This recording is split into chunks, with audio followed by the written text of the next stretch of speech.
저는 두 자녀가 있는데요. 지금은 이제 많이 커서 초등학교 고학년이 됐는데 중학교도 가기도 했는데요. 초등학교 저학년 때 이제 학교 갈 때 부모로서 좀 이렇게 아이들 불안한 마음들이 있었습니다. 그래서 학교 갈 때마다 어, 만나는 사람들 조심해야 된다. 또 누가 좋은 말로 뭐 주면 절대 받아 먹으면 안 되고 따라가면 안 된다. 그런 권면을 참 많이 경고를 많이 했던 것 같습니다. 저희 어렸을 때만 해도 길가에서 어른들 만나면 인사해라. 또 모르는 사람 만나도 인사해라. 그렇게 저희가 배웠는데 요즘에는 그렇게 배우는 게 아니라 모르는 사람 있으면 만나면 피해라. 모르는 사람이 웃으면서 다가오면 피해야 된다. 오히려 그렇게 가르쳐야 되는 세상이 된 것 같습니다. 아무리 좋은 말로 해도 절대 따라가면 안 된다. 그래서 학교에서 저희 아이들 초등학교 저학년 때 보면 학교에서 가르치는 게 있더라고요. 그렇게 나쁜 사람이 와서 이게 데리고 가려고 할 때 구호를 외쳐야 된다고 하더라고요. 세 가지 구호가 있었습니다. 안 돼요, 싫어요, 도와주세요. 그걸 외치더라고요. 여러분도 혹시 학생들, 자녀들 있는 분들은 기억하실지 모르겠습니다. 학교에서 그거를 외치도록 어려운 일이 있을 때 안 돼요, 싫어요, 도와주세요. 그렇게 외치라고 그렇게 가르쳤던 그런 이야기를 들었던 적이 있습니다. 여러분, 우리가 영적인 생활에 있어서도 우리가 늘 깨어 있어야 하는 것 같습니다. 우리가 마지막 때에 우리를 미혹하게 하는, 우리를 힘들게 하고 넘어지게 하는 많은 일들이 이 땅 가운데 있다는 것이죠. 사단은 늘 우는 사자와 같이 삼킬 자를 찾고 있기 때문에 늘 깨어서 여러분, 우리가 어쩌면 우리도 사단의 유혹 앞에 믿음으로 외치고 선포해야 되는 것 같습니다. 안 돼요, 그렇게 얘기할 필요는 없겠죠. 사단에게 안 돼, 싫어, 도와주세요, 그렇게 외쳐야 되는 것 같습니다. 우리가 영적인 유혹 앞에 우리가 늘 깨어서 미혹되지 않도록 해야 하는 것이 우리 삶의 중요한 위치이고 중요한 역할인 것 같습니다. 여러분, 오늘 본문은 우리에게 너무나 잘 알려진 예수님의 지상 대명령입니다. 예수님께서 부활하시고 나서 예수님은 승천하시기 전까지 제자들과 함께 하시고, 그리고 마지막으로 이 명령을 제자들에게 하고 계십니다. 여러분, 이 본문 가운데서 우리는 19절과 20절의 말씀을 너무나 잘 알고 있습니다. 우리 성도들에게, 우리 교회에게 주시는 예수님의 유언과도 같은 말씀입니다. 그러므로 너희는 가서 모든 민족을 제자로 삼아 아버지와 아들과 성령의 이름으로 세례를 베풀고 내가 너희에게 분부한 모든 것을 가르쳐 지키게 하라. 여러분, 이것이 예수님께서 이 땅에 계실 때 마지막으로 주셨던 지상 대명령, 대위임령이라고도 하는 명령인 것입니다. 여러분, 그러나 아무리 귀하고 중요한 사명이라고 할지라도 여러분, 중요한 것은 무엇이냐면 그 사명과 그 말씀을 주신 분이 누구이신가? 여러분, 그 사명의 말씀과 그 사명을 주신 분이 분리되는 순간 여러분, 그 사명은 우리에게 또 다른 우상이 되어버릴 수 있는 위험이 됩니다. 여러분, 사단은 늘 우는 사자와 같이 삼킬 자를 찾아다니고 있기 때문에 여러분, 우리가 이 귀한 사명의 말씀이라고 할지라도, 성경의 말씀이라고 할지라도 그 말씀을 주신 분과 여러분 그 말씀이 분리되는 순간 여러분 그 말씀조차 때로는 우상이 되어버릴 때가 있다는 것입니다. 여러분, 요즘에 우리가 마태복음 새벽에 말씀 묵상하고 있습니다. 여러분, 그들에게 문제가 무엇이었습니까? 그들은 율법을 철저하게 지키는 사람들이었습니다. 그런데 그들에게 있어서 문제는 무엇이었냐면 그 율법과 그 말씀을 주신 하나님과 분리되었다는 것입니다. 그 말씀을 주신 하나님에 대해서는 무관심하고 그 하나님의 마음에 대해서는 무관심하고 그 율법 자체에만 몰입되어 있었기 때문에 그들은 예수님께 외식하는 자들이라고 그렇게 경고를 받는 그런 지경에 이르렀던 것입니다. 여러분, 우리가 사역을 감당함에 있어서 또 우리에게 맡겨진 사명을 감당함에 있어서 우리가 초심을 잃지 않기 위해서 중요한 것은 무엇이냐면 그 사명 자체도 너무나 중요하지만 그 사명을 주신 분이 누구신가? 여러분, 그분을 우리가 깊이 알아가는 것이 너무나 중요하다는 것입니다. 여러분, 그래서 오늘 저는 이 마태복음 28장의 19절, 20절 이 사명 자체도 너무나 중요하지만 이 사명을 주신 분이 누구신가? 여러분, 우리가 그 부분을 오늘 함께 좀 더 살펴보기를 원합니다. 오늘 이 지상 명령을 주신, 이 지상의 대명령을 주신, 이 사명을 주신 분은 어떤 분이신가? 오늘 우리 28장 18절의 말씀을 우리 같이 함께 읽어보겠습니다. 28장 18절입니다. 시작. 예수께서 나와 말씀하여 이르시되 하늘과 땅의 모든 권세를 내게 주셨으니 아멘. 여러분, 이 말씀을, 이 사명을 주신 분은 오늘 예수 그리스도라고 말씀하십니다.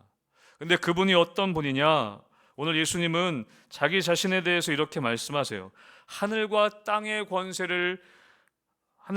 모든 권세를 내게 주셨다. 여러분, 우리 이 사명을 주신 예수님은 어떤 분이시냐면 하늘과 땅의 모든 권세를 가지고 계신 분이시다. 여러분, 그것을 믿으시기를 주님의 이름으로 축복합니다. 여러분, 우리에게 사명을 주신 예수님은 어떤 분이냐? 하늘과 땅의 모든 권세를 가지신 분이다. 여러분, 그것을 믿는 믿음이 중요하다는 것입니다. 여러분, 마태복음 4장에 보면 사단이 예수님을 시험하는 장면이 나옵니다. 그 세 번째 시험으로 사단이 뭐라고 시험했냐면 자기에게 엎드려 절하면 천하만국, 그 언덕 위에서 땅에 내려다 보이는 그 천하만국을 바라보면서 나에게 절하면, 나를 경배하면 이 천하만국을 다스릴 수 있는 권세를 주겠다라고 그렇게 유혹했습니다. 여러분, 그런데 예수님은 그 시험을 이기시고 십자가에서 죽으시고 부활하셔서 예수님이 받으신 권세는 어떤 권세냐면 천하만국 정도가 아니라 하늘과 땅과 온 우주를 다스리시고 통치하시는 권세가 지금 나에게 있다라고 예수님은 말씀하신다는 것입니다. 여러분, 사단은 지금 우리에게도 이렇게 유혹합니다. 나에게 절하면, 나에게 경배하면 이 땅을 다스릴 수 있는 세상의 권세를 주겠다라고 그렇게 우리를 유혹합니다. 나를 따르면 세상을 다스릴 수 있는 권세를 주겠다. 여러분, 그러나 여러분, 세상의 권세, 여러분, 이 사단의 권세는요, 결국에 사람을 무너뜨리고 죽이는 권세입니다.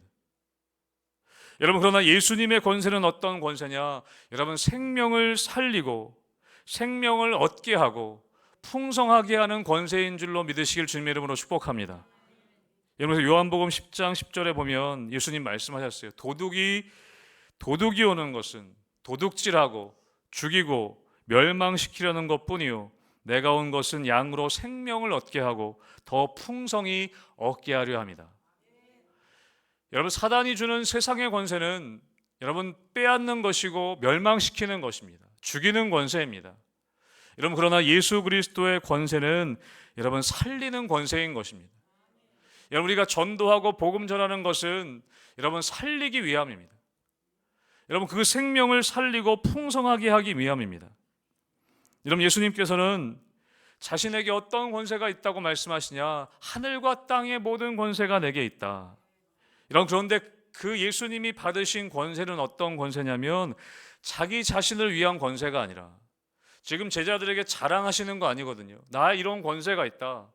그렇게 자랑하시는 것이 아니라 그 받으신 권세를 통해서 이 제자들의 사역을 위해 오늘 사용하고자 하셨다는 것입니다. 여러분, 오늘 본문을 보면 하늘과 땅의 모든 권세를 내게 주셨다. 그렇게 말씀하시고 19절에 뭐라고 말씀하십니까? 그러므로 너희는 가서 모든 민족을 제자로 삼아라. 나에게 하늘과 땅의 모든 권세가 있기 때문에, 그렇기 때문에 너희는 가서 모든 민족을 제자로 삼아라. 여러분, 이게 어떤 의미겠습니까? 나에게 하늘과 땅의 모든 권세가 있다. 그러니까 나를 믿는 너희들은 이 권세를 가지고 너희가 가서 모든 민족을 제자로 삼아라. 그렇게 말씀하신다는 것이죠. 사랑하는 성도 여러분, 예수 그리스도의 권세는 바로 우리의 권세입니다. 여러분, 예수님의 권세는 예수님만 가지고 계신 권세가 아니라 예수님을 믿는 우리들의 권세가 됨을 믿으시기를 주님의 이름으로 축복합니다. 여러분, 어렸을 때 우리가 많이 불렀던 찬양 기억하시지 않습니까? 예수님 찬양, 예수님 찬양, 예수님 찬양합시다. 제가 좋아했던 가사 중에 하나, 그 3절인가요? 예수님 권세, 예수님 권세, 예수님 권세, 내 권세. 그 찬양 많이 하지 않았습니까? 여러분 예수님 찬양, 예수님 찬양, 예수님 찬양합시다. 그러나 여러분 예수님의 권세를 찬양하는 이유는 무엇이냐면 그 권세가 내 권세이기 때문에 그렇습니다. 여러분 우리 아버지의 권세는 나의 권세가 됩니다. 아버지의 힘은 나의 힘이 되는 것입니다. 여러분 예수님께서 나에게 하늘과 땅의 모든 권세가 있다라고 말씀하시는 이유는 무엇이냐면 내가 그거 있다 그렇게 말씀하시는 것이 아니라 이 권세가 너의 권세다라고 말씀하시는 겁니다. 여러분 찬송가 563장에 보면 예수 사랑하심을 성경에서 배웠네. 우리들은 약하나 예수 권세 많도다. 여러분 왜냐하면 예수님의 권세가 바로 우리의 권세이기 때문에 그렇습니다. 여러분 어떻게 주님의 권세가 우리의 권세가 될 수 있습니까? 여러분 사도행전 1장 8절에 보면 이렇게 말씀합니다. 같이 함께 사도행전 1장 8절 읽겠습니다. 시작. 오직 성령이 너에게 임하시면 너희가 권능을 받고 예루살렘과 온 유대와 사마리아와 땅끝까지 이르러 내 증인이 되리라 하시니라. 아멘. 너 증인 돼야 된다. 그렇게 말씀하시는 것이 아니라 성령이 너에게 임하시면 너희가 권능을 받고 내가 증인 될 것이다 라고 말씀하세요. 여러분 우리가 증인된 사람으로 어떻게 살아갈 것인가? 성령이 임하시면 너희가 권능을 받게 될 것이다. 예수의 권세를 받게 될 것이다. 어떻게 해요? 성령을 받으면. 사랑하는 성도 여러분, 여러분 우리에게 이미 성령이 임하신 줄로 믿으시길 주님의 이름으로 축복합니다. 여러분 성령이 우리에게 임했기 때문에 여러분 우리는 성령의 권능으로 우리는 복음 전하는 것입니다. 우리들은 약하지만 예수 권세가 많기 때문에 예수님의 권세가 나의 권세이기 때문에 여러분 우리들은 연약하고 우리들은 부족하지만 여러분 우리가 복음 전할 수 있는 능력과 권세가 우리 가운데 있는 것입니다. 여러분 우리는 사명이라고 하면 굉장히 부담감을 갖습니다. 이 사도행전 1장 8절 증인되어야 한다. 여러분 이것이 우리에게 부담이 될 때가 있습니다. 여러분 예수님께서 주시는 하나님께서 우리에게 주시는 사명은 부담과 책임 물론 그것도 있을 수 있지만 여러분 사명이라는 것은 다시 말하면 무엇이냐면 우리를 향하신 하나님의 초대입니다. 여러분 하나님은 이미 일하고 계십니다. 하나님은 복음에 대한 사역을 이미 하고 계세요. 여러분 그런데 우리가 사명을 감당하는 것은 어떤 것이냐면 그 하나님의 일하심에 우리가 참여하는 것입니다. 어떤 분은 그렇게 표현하시더라고요. 하나님의 일에 우리를 끼워주시는 것이라고. 여러분 하나님은 이미 일하고 계십니다. 여러분 그래서 선교도 마찬가지입니다. 그래서 선교학에 있어서 가장 핵심적인 용어 중에 하나가 뭐냐면 하나님의 선교라는 개념입니다. 하나님의 선교. 선교는 우리가 하는 것이 아니라 하나님이 이미 하고 계신 그 사역 가운데 우리가 참여한다는 의미입니다. 여러분 선교지에 가면 이미 하나님이 일하고 계신 것을 많이 경험하게 됩니다.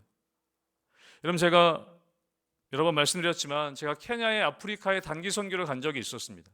근데 케냐에 갔을 때 케냐에 있다가 그 옆에 바로 붙어 있는 나라가 우간다라고 하는 나라였거든요. 우간다를 간 적이 있습니다. 선교사님들과 함께. 근데 우간다에 이제 그 선교사님 공동체가 있어서 같이 갔던 적이 있는데 그 선교사님이 사역하시는 그 도시에서 한참 떨어진 시골 마을에 함께 간 적이 있습니다. 그 시골 마을에 가는데 어떤 얘기 해주셨냐면 그 선교사님이 처음에 그 시골 마을에 들어갔을 때 이 얘기를 해주셨습니다. 그 시골 마을엔 전기도 없고 시계도 없는 곳이었어요. 근데 그 시골 마을에 선교사님이 처음 들어가셨을 때 그 할머니와 어떤 사람들이 그 선교사님을 기다리고 계셨다고 합니다.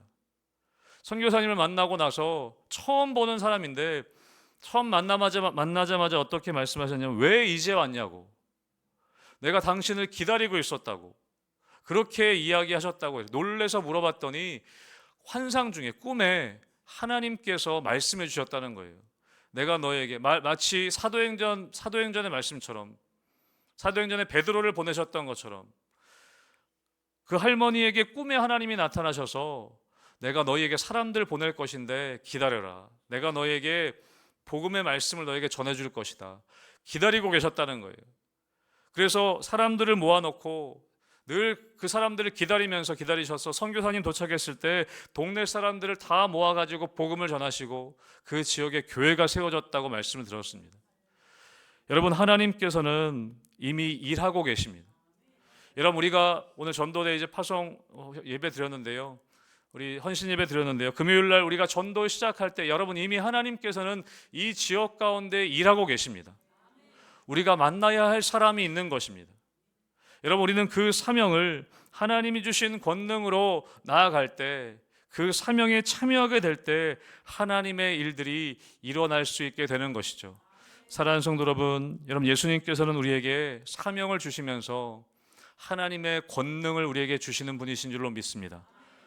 예수 그리스도의 권세, 예수님의 그 권능으로 우리는 사명을 감당하는 것입니다.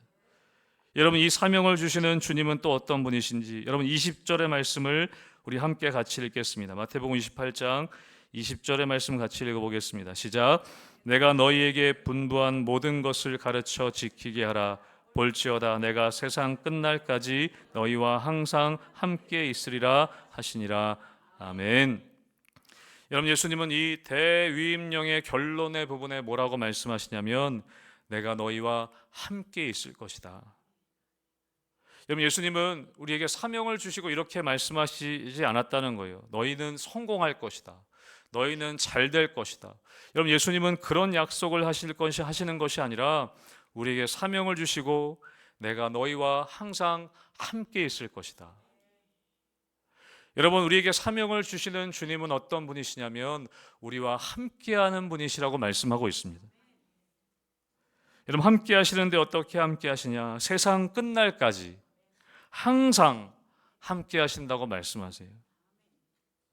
여러분, 우리 예수님은 우리와 세상 끝날까지 항상 함께하는 분이십니다. 여러분, 이것이 여러분에게 기쁨이 되십니까? 이것이 여러분에게 힘이 되십니까? 여러분, 저희 아이들은요, 일주일에 가장 기다리는 요일이 월요일입니다. 왜냐하면 저하고 놀 수 있기 때문에. 학교 갔다 저녁 때 오면 제가 유일하게 저녁 때 있는 날이기 때문에, 저녁 때 저와 함께 놀 수 있기 때문에 어렸을 때는 더 많이 기다렸어요. 지금은 조금 안 기다리는 것 같은데 어렸을 때는 더 많이 기다렸습니다. 월요일만 기다렸어요. 아빠랑 함께 놀 수 있는 게 기쁜 것이죠. 여러분, 우리가 어린아이의 신앙을 갖는다는 것은 그것입니다. 다른 것 때문에 기쁜 게 아니라 우리 주님과 함께 있기 때문에 기쁜 것입니다. 여러분, 우리가 사명을 감당하면서도, 여러분, 우리가 사역을 감당하면서도, 열심을 가지고 하면서도 우리 마음 가운데 평안함과 기쁨을 잃어버리는 이유는 무엇이냐면 우리와 함께 하시는 주님을 인식하지 못하기 때문입니다. 여러분, 마태복음에서는 가장 중요한 주제 중에 하나가 무엇이냐면 주님이 우리와 함께 하신다는 주제입니다. 여러분, 마태복음 1장에 보면, 마태복음 서두에서도 여러분 마태복음 1장 23절에 보면 이렇게 기록하고 있습니다. 보라, 처녀가 잉태하여 아들을 낳을 것이요 그의 이름은 임마누엘이라 하리라 하셨으니 이를 번역한즉 하나님이 우리와 함께 계시다 함이라. 여러분, 마태복음의 시작과 마태복음의 끝은 동일합니다. 어떻게 해요? 하나님이 우리와 함께 하신다. 내가 너희와 함께 한다. 여러분, 그것이 마태복음의 가장 핵심적인 주제입니다. 시작과 끝을 그렇게 하고 있습니다. 여러분, 마가복음 13장 14절에 보면 예수님께서 제자들을 부르신 목적을 분명히 우리에게 말씀하십니다. 우리를 부르신 목적이 있다는 거예요. 우리 마가복음 3장 14절의 말씀을 같이 함께 읽어보겠습니다. 함께 읽습니다. 시작. 이에 12를 세우셨으니 이는 자기와 함께 있게 하시고 또 보내사 전도도 하며. 아멘. 12를 세우신 목적이 분명해요. 첫 번째 목적이 무엇입니까? 자기와 함께 있게 하시려고. 여러분, 예수님은 사명을 주시는 분이기도 합니다. 여러분, 그런데 예수님께서 우리를 부르신 목적은요, 우리에게 일시키려고 부르신 게 아니라는 거예요. 첫 번째 목적은 무엇이냐면 자기와 함께 있게 하시려고. 여러분, 우리가 최선을 다해 사역을 감당하고 눈코 뜰 새 없이 바쁘게 지낸다 하더라도 여러분, 그 가운데 주님과 함께하는 경험이 없다면 여러분, 그것은 뭔가 대단히 잘못된 것입니다. 우리가 열심히 예배는 드리고 열심히 사역을 감당하는데 주님이 나와 함께 하신다는 경험이 없다면 여러분 그것은 알맹이가 빠져버린 것입니다. 여러분, 우리의 삶에서 예수님께서 늘 관심 가지시는 것은 무엇이냐면 내가 너와 함께 있다는 것을, 주님이 우리와 함께 하신다는 것을 우리가 얼마나 잘 경험하고 체험하고 있느냐라는 것이죠. 여러분, 그래서 고린도후서 13장 5절에서는 사도 바울이 이렇게 이야기합니다. 같이 함께 우리 고린도후서 13장 5절을 읽어보겠습니다. 시작. 너희는 믿음 안에 있는가? 너희 자신을 시험하고 너희 자신을 확증하라. 예수 그리스도께서 너희 안에 계신 줄을 너희가 스스로 알지 못하느냐? 그렇지 않으면 너희는 버림받은 자니라. 아멘. 여러분, 사도 바울이 뭐라고 얘기합니까? 시험하고 확정해라. 너희 자신을 시험해라. 너희 자신을 확증해라 라고 그렇게 이야기합니다. 무엇에 대한 시험과 무엇에 대한 확증입니까? 믿음을 시험하라는 것이죠. 그 믿음은 무엇이냐면 예수 그리스도가 너희 안에 계시는가, 예수 그리스도가 너희와 함께 하시는가, 그것을 시험하고 그것을 확증하라고 권면하고 있습니다. 사랑하는 성도 여러분, 여러분 안에 주님이 계신 것을 여러분 정말 확증하고 계십니까? 주님이 여러분과 함께 하시다는 것을 여러분 시험하고 확증하고 계십니까? 우리가 늘 그것을 점검해야 합니다. 여러분, 오늘 예수님께서는 사명만 주신 것이 아닙니다. 약속을 주셨습니다. 여러분, 어쩌면 이 사명보다 중요한 것은 약속입니다. 우리는 이 말씀 가운데 주로 이 사명에 포커스가 되어져 있지만 사실은 더 핵심적인 중요한 것은 무엇이냐면 예수님의 약속입니다. 내가 세상 끝날까지 너희와 항상 함께 있을 것이다. 여러분, 그 약속은 이미 우리에게 이루어졌습니다. 예수님이 승천하시면서 성령이 우리 가운데, 사도행전에 성령이 우리 가운데 임하시면서 예수님은 승천해서 그냥 가시고 끝난 것이 아니라 여전히 성도들 안에 임하시는 은혜로 우리 가운데 역사하고 계시다는 것이죠. 사랑하는 성도 여러분, 우리는 사명을 수행하기 이전에, 사명을 감당하기 이전에 여러분, 예수님과 내가 함께 하고 있는가, 주님과 함께함이 나에게 경험되어지고 있는가, 여러분, 그것을 우리는 먼저 점검해야 할 것입니다. 사랑하는 성도 여러분, 또 우리 희망 전도대 여러분 안에 하나님이, 우리 주님이 함께 하심을 믿고 그 주님과 늘 교제할 수 있게 되시기를 주님의 이름으로 축복합니다. 여러분, 마지막으로 여러분 이 19절과 20절의 말씀을 우리 다시 한번 같이 읽어보도록 하겠습니다. 19절 20절 같이 읽습니다. 시작. 그러므로 너희는 가서 모든 민족을 제자로 삼아 아버지와 아들과 성령의 이름으로 세례를 베풀고 내가 너희에게 분부한 모든 것을 가르쳐 지키게 하라. 볼지어다 내가 세상 끝날까지 너희와 항상 함께 있으리라 하시니라. 아멘. 여러분, 우리 주님은 또 어떤 분이냐? 우리 계속해서 나누지만 여러분, 우리 주님은 우리에게 사명을 주시는 분이십니다. 주님은 우리에게 능력과 권세를 주시기도 하고 우리와 함께 하시는 분이시지만 그 주님은 어떤 분이시냐? 여러분, 우리에게 사명을 주시는 분이십니다.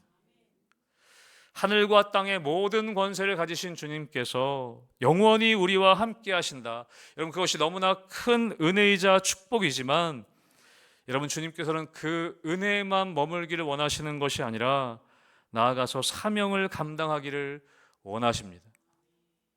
그래서 아까 우리 마가복음에 예수님이 12를 세우시고 자기와 함께 있게 하시고 거기서 끝나는 것이 아니라 또 보내셔서 전도하게 하셨습니다. 말씀 전하게 하셨습니다. 여러분, 우리는 살아가는 가운데 우리가 하고 싶은 일이 있습니다. 우리 주일날도 함께 성령에 대해서 함께 나누면서 나눴지만 우리가 하고 싶은 일이 있습니다. 여러분, 그런데 여러분, 하나님이 하시고 싶은 일이 있으십니다. 내가 하고 싶은 일이 있고 하나님이 하고 싶으신 일이 있는데 여러분, 늘 똑같지는 않습니다. 여러분, 우리의 신앙이 깊어진다는 것은 어떤 의미일까요? 우리의 믿음이 깊어진다는 의미는 무엇이냐면 내가 하고 싶은 일과 하나님이 하시고 싶은 일이 점점 같아진다는 것을 의미합니다. 여러분, 우리의 신앙이 깊어질수록 여러분, 우리는요, 내가 하고 싶은 일이 하나님이 하시고 싶은 일이 되어져 갑니다. 그게 우리의 신앙의 깊이와 같습니다. 여러분, 그래서 사명이라는 것은 거창한 것이 아니라 오늘 하루 하나님이 원하시는 일을 내가 해나가는 것, 그것이 우리의 사명입니다. 그럴 때 우리의 삶에 믿음의 성장이 일어나게 됩니다. 이런 궁극적으로 오늘 주님께서는 예수 믿는 제자된 우리에게 원하시는 것이 무엇입니까? 가서 모든 민족을 제자 삼아라. 여러분, 그것이 우리 교회에게, 우리 성도들에게 주신 사명이라는 것입니다. 여러분, 우리가 완벽해서도 아닙니다. 여러분, 어쩌면 우리가 그렇게 이야기할 수 있습니다. 나는 아직 성경을 잘 알지 못해서 전도 잘 못할 것 같습니다. 저는 아직 교회에 온 지 얼마 안 돼서 신앙이 아직 어려서. 여러분, 우리가 완벽하여서 하나님의 사명이 주어지는 것은 아닙니다. 오늘 본문의 17절을 보면, 여기 보면 예수님을 경배하는 사람들이 있었습니다. 그들이 예수님을 경배했지만 아직도 의심하는 사람들이 있었다라고 얘기합니다. 여기서 의심한다는 것은 무엇이냐면, 여기서 의심하다는 말은 예수님에 대한 어떤 근본적인 불신보다는 아직도 머뭇거리고 있는 상태를 의미합니다. 여러분서 오늘 이 마태복음 28장 17절의 말씀을 우리 메시지 성경으로 우리 함께 같이 한번 읽어보겠습니다. 같이 읽습니다. 시작. 그러나 경배하기를 망설이며 그분께 자신의 인생을 완전히 걸어야 할지 확신하지 못하는 사람들도 있었다. 예수님에 대해서 알지 못하는 게 아니에요. 예수님을 알고 있었지만 어떻게 망설이고 있었냐면 자신의 인생을 완전히 걸어야 할지 확신하지 못하는 사람들도 거기에 포함되어 있었습니다. 여러분, 우리도 그럴 수 있다는 거죠. 내 인생을 진짜 완전히 하나님께 걸어야 할지 확신하지 못하는 연약한 마음이 우리 가운데 있을 수도 있다는 것입니다. 여러분, 그런데 예수님은 그런 사람들에게도 오늘 사명을 주시는 거예요. 그러지 말고 나에게 하늘과 땅의 모든 권세가 나에게 있으니 내가 너희와 영원히 함께할 것이니 불안해하지 말고 가서 모든 민족을 제자로 삼으라. 내가 너희에게 주는 이 사명을 감당해라 라고 그렇게 우리에게 말씀하고 계신다는 것입니다. 여러분, 교회 공동체도 마찬가지라고 생각합니다. 여러분, 교회로 모였을 때 여러분, 우리가 원하는 것만 하는 것이 교회가 아니지 않습니까? 여러분, 우리가 원하는 것을 하는 것은 그냥 세상의 사교 클럽과 똑같이 되는 것이겠죠. 여러분, 교회는 우리가 원하는 것이 아닐지라도 하나님이 원하시는 일들을 하는 것이 교회인 것입니다. 하나님께서 이 땅 가운데 행하시기 원하셨던 일들, 또 하시기 원하시는 일들을 찾아서 우리가 감당하는 것이 바로 교회로 불러주신 합당한 목적이라는 것입니다. 사랑하는 성도 여러분, 하나님께서는 우리에게 다양한 사명들을 맡겨주십니다. 하나님이 원하시는 일들을 우리에게 맡겨주십니다. 그 사명을 주시는 분이 하나님이십니다. 여러분, 우리는 질문해야 합니다. 우리가 이 사명을 감당할 수 있을까? 그 질문을 하기 이전에 우리가 질문해야 할 것은 무엇이냐면, 이 사명을 주신 분이 어떤 분이신가? 이 사명을 주신 그 주님은 어떤 분인가? 우리는 질문해야 합니다. 여러분, 그 주님은 어떤 분이십니까? 하늘과 땅의 모든 권세를 가지신 분이십니다. 그리고 영원히 우리와 함께 하신다고 약속하신 분이십니다. 그리고 그 주님의 사명에, 그 사역에 동참하기를 원하시는 분이라는 것이죠. 여러분, 우리는 부족하고 연약하지만 여러분, 주님께서는 우리에게 분명히 약속하십니다. 나에게 있는 권세가 너희의 권세다. 내가 너희와 영원히 함께 할 것이다. 그리고 그 사명, 주님의 사역에 우리가 동참하기를 원한다. 여러분, 예수님께서는 오늘도 그 사명, 그 사역에 우리를 초대하고 계십니다. 여러분, 이제 금요일부터 우리 희망전도대가 함께 모여서 예배드리고 우리 전도할 것입니다. 여러분, 그리고 우리 전도대만이 아니라 우리 성도님들이 각자의 자리에서 많이 전도하고 계십니다. 우리 아동부도, 우리 교육부서에서도 전도를 하고 있습니다. 그럼 아동부는 우리 매월 셋째 주일날 우리 비전홀에서 우리 아동부 아이들, 또 지나가는 우리 학생들 초대해서 보드 카페 같이 하면서 전도하고 있습니다. 여러분, 또 우리 매주 금요일, 매월 둘째, 넷째 주 금요일에는 청소년부에서 우리 학생들, 당리중학교 학생들 대상으로 해서 라면 전도하고 있습니다. 여러분, 지난 금요일 날도 우리 아이들, 중학생들이 굉장히 많이 왔습니다. 한 50여 명 되는 아이들이 와서 라면 먹고 갔거든요. 뭐 라면만 먹고 갔을 수도 있지만 저는 그 아이들이 계속 발걸음함을 통해 복음이 들어갈 줄로 믿습니다. 여러분, 우리 교회 가운데 이런 복음 전하는 사역들이 진행하고 있습니다. 여러분, 우리 전도대를 통해서도 또 이제 다시 개강하면서 이 복음이 이 지역 가운데 전파될 줄로 믿습니다. 여러분, 우리 희망교회가 이 사명에, 이 하나님 맡겨주신 사명 감당하는 교회가 되기 원합니다. 우리가 이번 여름에는 또 비전 트립도 함께 계획하고 있습니다. 우리 또 계속해서 그 비전 트립을 통해서 이 복음 전할 수 있는 지역들을 함께 넓혀 가려고 합니다. 여러분, 이 사명을 우리에게 맡겨주신 주님은 그냥 사명만 맡겨주시고 모른 채 하시는 분이 아니십니다. 주님의 권세가 우리의 권세가 되어서, 우리의 능력이 되어서 그것을 감당하게 해주십니다. 우리가 때로는 물질이 부족하고 때로는 능력이 부족할지라도 여러분, 주님의 권세와 능력으로 말미암아 우리가 그것을 감당할 수 있는 것입니다. 또 주님은 우리와 함께 하십니다. 성령으로 우리와 함께 하십니다. 그래서 우리가 때로는 말하기 어려운 일들일지라도, 때로는 우리가 마음의 불안함들과 두려움들이 있을지라도 성령으로 함께 하시기 때문에 우리가 그 일들을 감당할 수 있습니다. 우리에게 그 사명을 맡겨주시고 그 사명을 감당하게 해주시는 우리가 그 주님을 의지할 때, 우리 희망교회가 이 마지막 때에 하나님의 사명을 감당하는 교회가 될 줄로 믿습니다. 사랑하는 성도 여러분, 주님의 능력이 여러분의 능력이 되시고, 여러분 성령으로 충만하셔서 주님이 함께 하시는 그 능력과 힘으로 여러분 매일매일 하나님 맡겨주신 사명 감당하는, 특별히 복음 전하는, 우리가 마지막까지 모든 민족에게 제자 삼는 이 복음의 증인되는 사역 감당하는 우리 희망교회 성도님들과 우리 교회 되기를 주님의 이름으로 축복합니다.